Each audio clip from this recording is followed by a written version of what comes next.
গণবিক্ষোভের তোপের মুখে পড়েছেন ইসরায়েলের প্রধানমন্ত্রী বেনিয়ামিন নেতানিয়াহু। দীর্ঘদিন ধরেই তার নেতৃত্ব, নীতি নির্ধারণ ও বিশেষ করে গাজায় ইসরায়েলি আগ্রাসনকে ঘিরে দেশজুড়ে ক্ষোভ জমতে থাকে।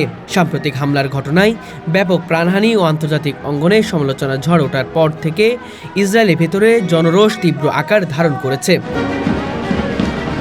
হাজার হাজার মানুষ রাজধানী তেল আবিব সহ বিভিন্ন শহরে রাস্তায় সরকারের বিরুদ্ধে স্লোগান দিচ্ছে। তারা যুদ্ধ বন্ধের দাবি জানিয়ে বলছে, নেতানিয়াহুর নীতি দেশকে অস্থির করছে এবং নিরাপত্তার পরিবর্তে ইসরায়েলকে আরও ঝুঁকির মধ্যে ফেলছে। বিশ্লেষকদের মতে ইসরায়েলি রাজনীতিতে নেতানিয়াহুর সবসময় বিতর্কিত চরিত্র হলেও এবার তার অবস্থান সবচেয়ে নাজুক পর্যায়ে পৌঁছেছে। দুর্নীতি মামলার আগে থেকেই তার ভাবমূর্তি প্রশ্নবিদ্ধ ছিল। এখন যুদ্ধবিরতি, গণবিক্ষোভের চাপ ও আন্তর্জাতিক মহলে কড়া সমালোচনার ফলে তার রাজনৈতিক ভবিষ্যৎ আরও অনিশ্চিত হয়ে উঠেছে। ইসরায়েলি গণমাধ্যম বলছে, সাধারণ মানুষ সরকারের জবাবদিহি চাইছে। যুদ্ধ কেন থামছে না, শান্তি আলোচনার উদ্যোগ কেন নেওয়া হচ্ছে না, সেই বিষয়ে স্পষ্ট জবাব চাইছে তারা। আন্তর্জাতিক পরিমণ্ডলেও নেতানিয়াহুর বিরুদ্ধে চাপ বাড়ছে।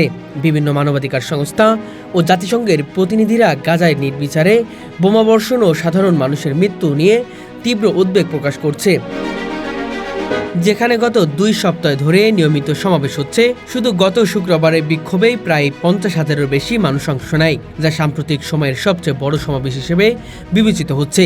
এছাড়া জেরুজালেম, হাইফা, বীরশেবা ও নাজেরাথা শহরে ব্যাপক প্রতিবাদ হচ্ছে। বিক্ষোভকারীদের মধ্যে শুধুমাত্র জনগণ নয়, শিক্ষক, চিকিৎসক, ছাত্র সংগঠন, এমনকি সাবেক সেনা কর্মকর্তারাও অংশ নিয়েছে। অনেকে নেতানিয়াহুর পদত্যাগ দাবি করে বলেছেন, তার নীতির কারণে ইসরায়েল নিরাপদ থাকার পরিবর্তে আরও বেশি হামলার ঝুঁকি পড়ছে। মানবাধিকার সংস্থা Amnesty International and Human Rights Watch Gaza Israeli আগ্রাসনকে আন্তর্জাতিক আইন লঙ্ঘন বলে অভিহিত করেছে। তারা বলছে, নিরীহ মানুষের উপর নির্বিচারে আক্রমণ চালিয়ে কোনোভাবেই আত্মরক্ষার অজুহাত দাঁড় করানো যায় না।